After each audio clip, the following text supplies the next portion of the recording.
Hello guys! Welcome to my channel. Ngayon gusto ko i-share sa inyo yung pinuntahan namin ni Kike last Friday, Fall Festival. Ayan, sabi ng asawa ko ay kailangan may costume si Kike.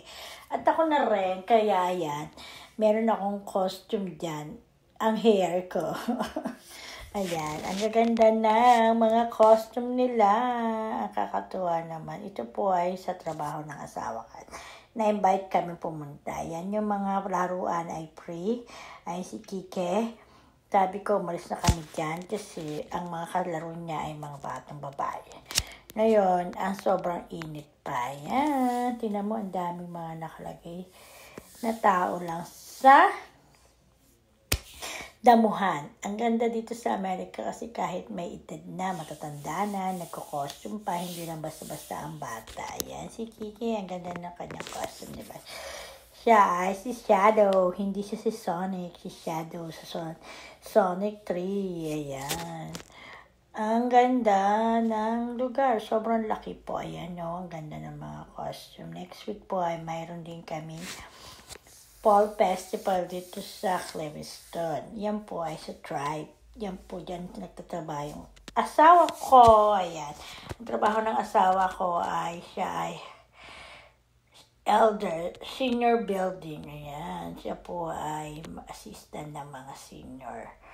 Ayan. Kung saan sila pupunta. Ito pong Tribe, Seminole Tribe of Florida ay mapakayaman nila.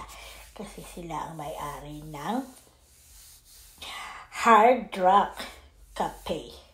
Ayan, yung mga hotel. Ayan, ang yaman talaga nila. Sila po ay may sariling pension dito sa Amerika kasi yung mga kinikita ng mga hotel na Hard Rock ay pinaghahati-hati sa mga member ng Seminole Tribe of Florida. Ayan.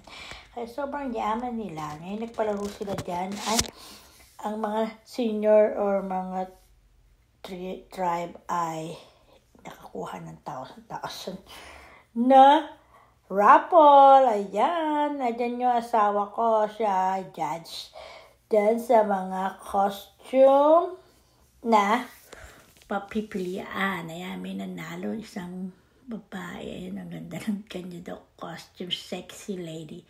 Ewan ko kung magkano ang price. Tinanong ko sa asawa ko. Ayan yung asawa ko. Nakaupo siya dyan. Kasi napili siya maging judge. Ayan, ang ganda ng trabaho ng asawa ko kasi siya po ay helper. Ayan, ng mga senior. Ayan yung kanyang boss. Ayan, sila ay namimili ng nanalo. Ayan, nagpunta pa kami dito para makita lang ang trabaho niya. Ayan, sobrang yayaman talaga nila. Iba dito yung tribe. Okay, bye-bye. Thank you for watching. God bless you.